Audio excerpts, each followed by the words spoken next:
sommes à un endroit très particulier.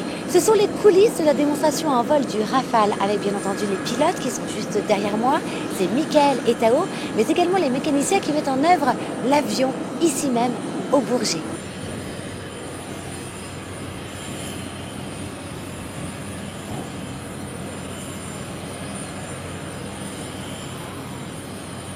Bonjour Tao.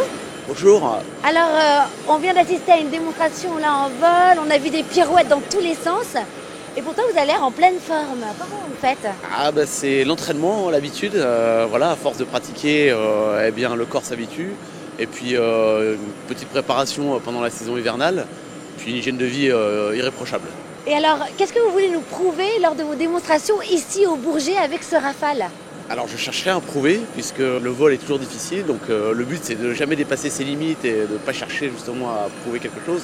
Non, le principe est juste de mettre en œuvre le panel, on va dire, du domaine de vol de l'avion pour montrer un petit peu ce dont il est capable de faire, que ce soit à basse vitesse ou à haute vitesse. Le point fort du Rafale, donc déjà, c'est que c'est un avion qui est moderne, c'est le dernier né de la société Dassault. Et en fait, il est très manœuvrant à basse vitesse. Et en même temps, il a une capacité de passer de la basse vitesse à la haute vitesse de façon très rapide, ce qui lui donne un avantage sur les autres avions. On a vu que le premier jour, justement, lors de l'inauguration du salon avec le président de la République, vous avez fait un vol très court. La météo est importante pour voler? Alors effectivement, la météo est un facteur important à prendre en compte.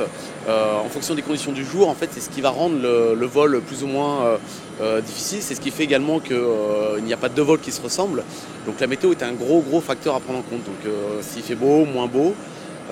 Pour ça, on a deux présentations, une présentation type beau temps, une présentation type mauvais temps. Et ensuite, on s'adapte avec les conditions réelles du jour. Vous êtes dans l'armée de l'air. Pourquoi avoir choisi d'être pilote de Rafale? Alors on ne choisit pas d'être pilote de Rafale entre guillemets, puisque dans l'armée de l'air, en fait, on est formé à travers tout le cursus et le processus militaire. Et en fonction des besoins de l'armée de l'air, des pilotes sur tel type de machine, elle va répartir les gens sur les différentes machines. Donc moi j'ai un petit peu plus de 1500 heures sur Rafale. Et au total, j'ai plus de 2800 heures de vol puisque j'étais sur Mirage 2000 avant. Alors, tout le monde vous surnomme Tao. Pourquoi ici vous avez tous un surnom? Alors le surnom en fait sert pour plusieurs raisons. D'abord parce que c'est beaucoup plus rigolo, même si on ne les choisit pas tout le temps. Et puis surtout c'est qu'on s'en sert pour la radio, pour les communications entre avions et entre nous.